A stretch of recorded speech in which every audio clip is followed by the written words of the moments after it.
the uncertainty on the global markets over banks. This morning, Switzerland's central bank is making an extraordinary move to restore confidence, throwing a lifeline to Credit Suisse Bank. Global investment bank Credit Suisse is now breathing a sigh of relief after suffering a mass exodus of investors. The 166-year-old institution will borrow up to $54 billion from the Swiss National Bank, bolstering confidence as fears grow about the banking system's resilience. The beleaguered company Credit Suisse will borrow $81 billion from Switzerland's central bank. Credit Suisse hopes the intervention will reassure investors the company has enough money to stay afloat after its shares nosedived more than 24%.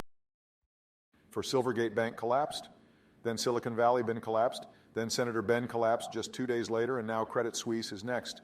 Credit Suisse, the 167-year-old bank and the second largest lender in Switzerland, is in deep trouble. Credit Suisse is huge. They have $500 billion in assets, and the bank ranks among the world's largest wealth managers.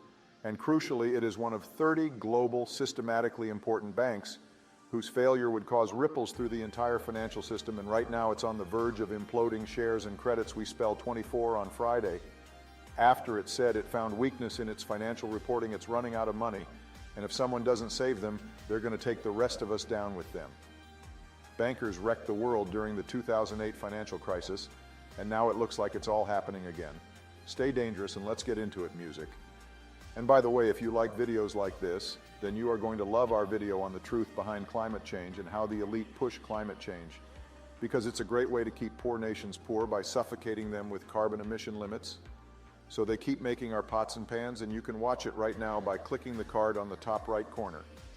Obviously, this video wouldn't fly publicly, so it's part of our YouTube membership where we post our more spicy videos that will never be released publicly. There's one coming out around once a month, including our upcoming one on how Vice President Dick Cheney got rich off of the Iraq War. So click the card on the top right corner to watch the climate change one right now, or click that join button below. Now back to the banking crisis. Credit Suisse isn't some new player in the banking world. This bank is nearly 200 years old. And for a bank that's nearly 200 years old, one would think that it would be pretty sound, that it would be a pretty trustworthy bank. But nope, because aside from their fancy sounding name, Credit Suisse is as shady as they come. You remember that slimy Swiss banker in the Wolf of Wall Street movie that let the Wolf of Wall Street hide his money? Lair, yeah, that's basically Credit Suisse. Credit Suisse has been struggling for years. In 2014, Credit Suisse pled guilty to federal charges that it illegally allowed some U.S. clients to evade their taxes in 2020. The Credit Suisse CEO resigned after 2 high-profile spying scandals involving top bank officials. A year later, the collapse of the U.S. hedge fund Archegos Capital Cost Credit, Suisse $5.5 billion, and damaged the bank. An independent external investigation later found that Credit Suisse allowed Archegos Capital to take voracious and potentially catastrophic risks that accumulated in the U.S. hedge fund's spectacular collapse.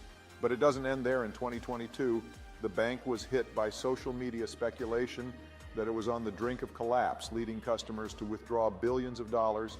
And just last month, Credit Suisse's stock plunged to record lows after it posted its biggest annual loss since the financial crisis in 2008. But the scandals don't even end there. In 2022, Credit Suisse's chairman resigned after being caught breaking COVID quarantine rules in both Switzerland and the UK. He said that, quote, "I regret that a number of my personal actions have led to difficulties from the bank and compromised my ability to represent the bank internally and externally," end quote. But it turned out that this chairman got out of Credit Suisse at the perfect time, because Credit Suisse was about to get caught up in one of his biggest scandals yet. The Swiss secrets leak over 18,000 bank accounts at Credit Suisse were leaked by a whistleblower who said that Swiss banking secrecy laws were immoral.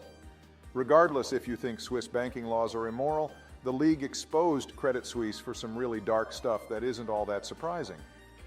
It showed that Credit Suisse had kept working with clients who were involved with money laundering, human trafficking, corruption, and many other serious crimes.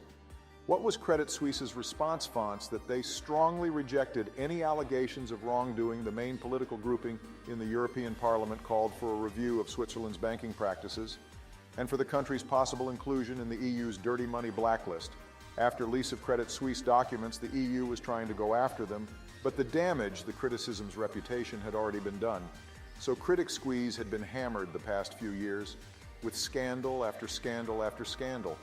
And one would think that if you were in this position, You would clean up your act. You would stop doing shady stuff, at least until there was less heat on you, but nope, Credit Suisse just kept up with all their shady business practices right until their 2022 financial report was released. On March 14th, Credit Suisse revealed their 2022 financial report, and the results were shocking. Credit Suisse said, "I found material weaknesses in his financial reporting over the past 2 years because of ineffective internal controls." Translation: Credit Suisse was admitting that their financial data for the past 2 years was unreliable, which is literally the last thing you want to hear from a bank. You Keep Your Money at the report also confirmed that Credit Suisse suffered a huge loss from customers withdrawing their money after the Swiss secrets leaked, so naturally, their stock prices continue to go lower and lower the day after the financial report dropped. Credit Suisse reached out to their top investor to ask for some financial help. They were thinking that hopefully, if they got support from their top investor, their stock price would go up again and people wouldn't panic. And who was their biggest shareholder? The Saudi National Bank. And unfortunately for Lum, the Saudi National Bank was not going to bail amounts. The chairman of the Saudi National Bank simply said the answer is absolutely nuts. For many reasons, what its biggest shareholder, not coming to the rescue, Credit Suisse, was in big trouble.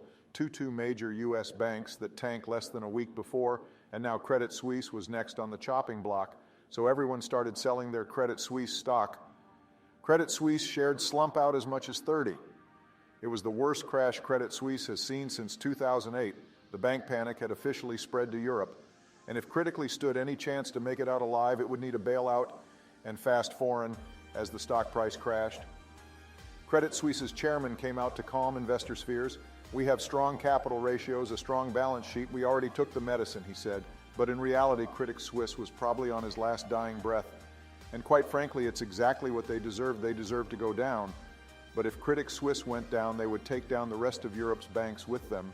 And Europe's most powerful bankers were not going to go down with them.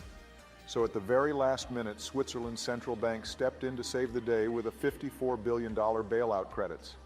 We said early on Thursday it was taking decisive action to strengthen its liquidity by exercising its option to borrow from the Swiss National Bank. But the 50 billion Swiss francs, $54 billion, now this may seem unfair. Credit Suisse put themselves in this position, so they should suffer the consequences. The Swiss people shouldn't be the ones bailing them out, just like how average everyday Americans shouldn't be the ones bailing out Silicon Valley Bank. But in reality, this is how the world works. If you want to have the same unfair advantage that these banks have, you need to make everyone so dependent on you.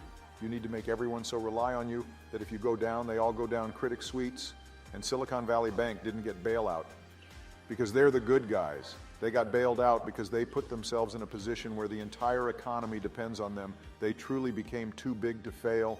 And it looks like there's another bank collapsing right now that's going to get a bailout. And this bank is called First Republic Bank. And it's happening right now in America. And we're going to cover it in tomorrow's video. So click the circle on the screen to subscribe now so you don't miss that video. In the meantime, watch our old video on the absurd business of banking to learn how banks print money out of thin air. It's an old one, but it is great. Click the card on the screen to watch now. Foreign.